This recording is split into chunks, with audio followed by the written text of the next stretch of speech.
As you know, at AllSportzAsia for the last 4 months, it's been a wonderful 4 months. We've had a lot of support in creating a new digital platform that is going to open up sport in Malaysia, Asia, and beyond. We believe sport is so much more than just a score, and really finding out about the inner workings of it is the key to it. We've talked to players, we've talked to fans, we've talked to coaches and heads of federations. But now we're delighted to have a few minutes with young Behormat Tuan Khairy Jamaluddin, the Minister of Youth and Sports. Minister, thank you so much for joining us today. I know you're a very, very busy man. Thank you very much. Thank you. Now, I've noticed some of the initiatives that you've already put in motion. We'll get to those in a minute. First of all, 2015 for you, how do you see it going for Malaysia? 2015 is a big transition year because we've got the SEA Games this year in Singapore. Of course, the big challenge is next year in 2016 with the Rio Olympics to see if we can win that elusive first gold medal for Malaysia. So it's a transition year in a sense that the biggest multi-sport tournament or competition that we have this year is the SEA Games, and that's really a elite plus development games for us. It's not just about sending our top athletes, it's also about giving exposure for our younger athletes. For instance, in badminton, we don't send Chong Wei to play the SEA Games. There's no point because he'll win the gold medal with his left hand if he's playing by then. So we send younger players there. So it's a transition, it's a developmental stage for a lot of the sports, but it's also a chance for us to reclaim some lost ground in sports which we've seen deteriorating over the last 10 years or so. Swimming, athletics, even gymnastics, these are multi-medal sports. They give you a lot of gold medals at the SEA Games, and we've dropped off those sports over the last 10 years. And as a result of that, the percentage of medals that we've won over the last few SEA Games has dropped. Our placing has dropped as well. We finished as low as 5th place in Myanmar. We normally finish in the top 4, top 3, so that's of concern. And obviously, it's building up to the big finish as far as the SEA Games is concerned, which is 2017 when we host the SEA Games. Obviously, we want to finish strong there. We want to win the SEA Games there. So the Singapore SEA Games is going to be transition in the sense that it's transition for development, but it's also transition in ahead of 2017, which is our SEA Games, and 2016's Olympics. Yeah, that's exactly what AllSportzAsia is about. With this infinite digital space that we've moved into now, we're not limited to the channels of people will be told what to watch anymore, how you can start your own journey in sport. Now, talking about the digital age, as a journalist, I know you are, what's the impact of the digital age on the lifestyles of Malaysians right now?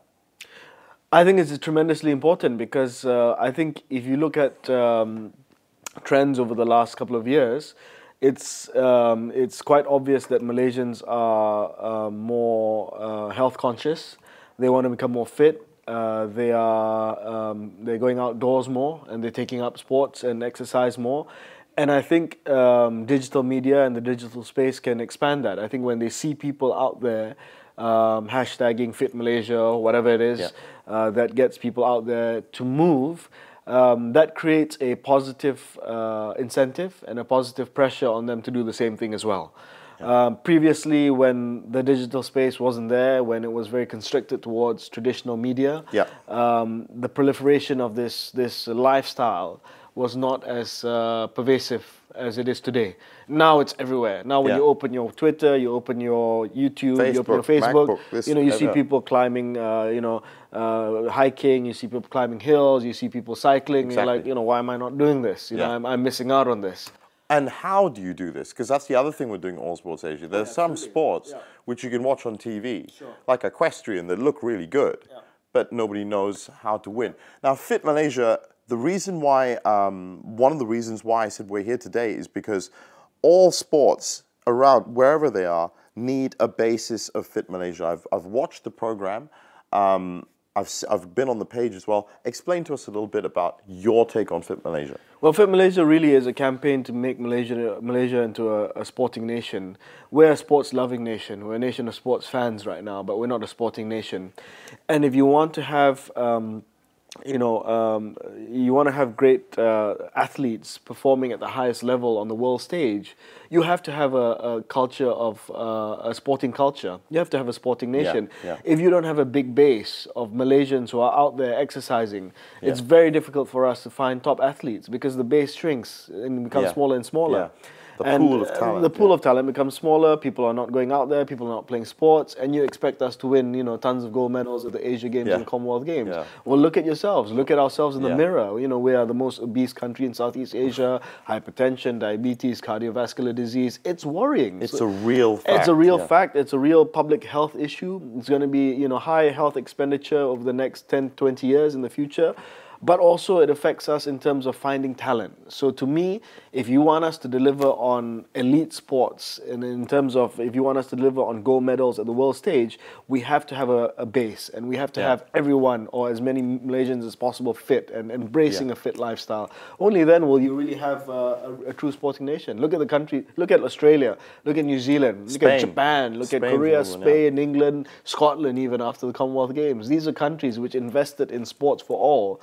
Where they encouraged people to get out there and get fit before they even became a Olympic power. And I mean, from a media perspective, it's amazing that Malaysia has an undoubted number one in Nicole David and Dudley Chong Wei, but they hardly ever get the TV time as some of the other champions. Now, it's just the truth. That's true. Now, one of the things is on FIT Malaysia, I noticed you played a squash match with Nicole David about 2 months ago. Yeah. How did that turn out for you? Not very well. Obviously, playing against the greatest of all time. That's why. Wasn't good. Yeah. No, but yeah, she was sporting, and she understood the need for FIT Malaysia. All the athletes that I've approached, whether it's Chong Wei, whether it's Nicole, whether it's Pandalela Manyi as well, they thought that it's a great idea because they know that you can't separate elite sports, which is what they're involved in, and sports for all. It's a pipeline. Yeah. One of the training tips that we have on AllSportzAsia is Andrew Cross. He's my squash instructor, and he was on the papers just now with all the gold medals. So I've been going around to everyone saying that my squash instructor has loads and loads of gold medals. Now, you were talking about empowering the federations themselves. What did you mean by that? How can we take the next steps forward? Well, Malaysia has a highly centralized elite athlete development program. So a lot of it is undertaken by the National Sports Council, as well as the National Sports Institute, two agencies under the Ministry of Youth and Sports. That obviously has led to the fact that the National Sports Associations and federations have had a shrinking role over the last 20 years in Malaysian sports. Some of this is understandable because a lot of the associations and federations are not run well. Right. But I want this to change. I want it to be a shared responsibility between the Sports Council, Sports Institute and the government, as well as the sports associations themselves. So we have to come up with a happy equilibrium where we can coexist together and where the associations are not pushed aside completely and just playing a supporting role. They must play a bigger role in terms of development, in terms of state competitions, in terms of talent identification at the state level. Of course, when they become elite athletes, that's where we have to share the responsibility more with the central agencies under my ministry. But at the grassroots level, they have to play a bigger role. And I'm willing to give them that support, and I'm willing to give them that, that funding. But with the caveat that they have to be well run. I can't just give money to people or associations and federations that are not well run. So I'll be announcing some new changes in the next couple of weeks or so about how sports is run in this country. But it will also empower sports federations and associations with that caveat that they have to be well run.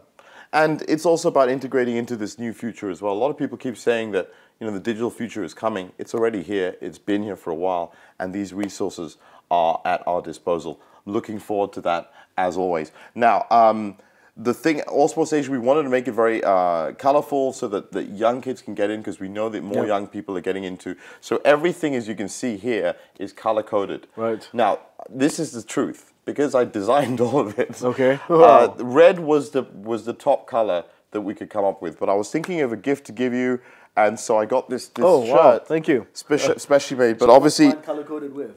yours is color-coded with Yellow or gold? Gold. Oh, gold. Because, and I'd like to No pressure present, no, you played the world's greatest in squash, so we already know. Gold is the only gold AllSportsAsia shirt in existence, and I'd like to give that to you. Thank you. Right now. Minister of Youth and Sports, Thank you very so much. much Thank for you. this interview. Thank you. To everyone out there, AllSportsAsia is here to make a difference. Hopefully with the Minister, we'll be talking to him frequently over the next few years because it is going to take a long time. AllSportsAsia is reaching out, teaching about and supporting all sport in every way, every day.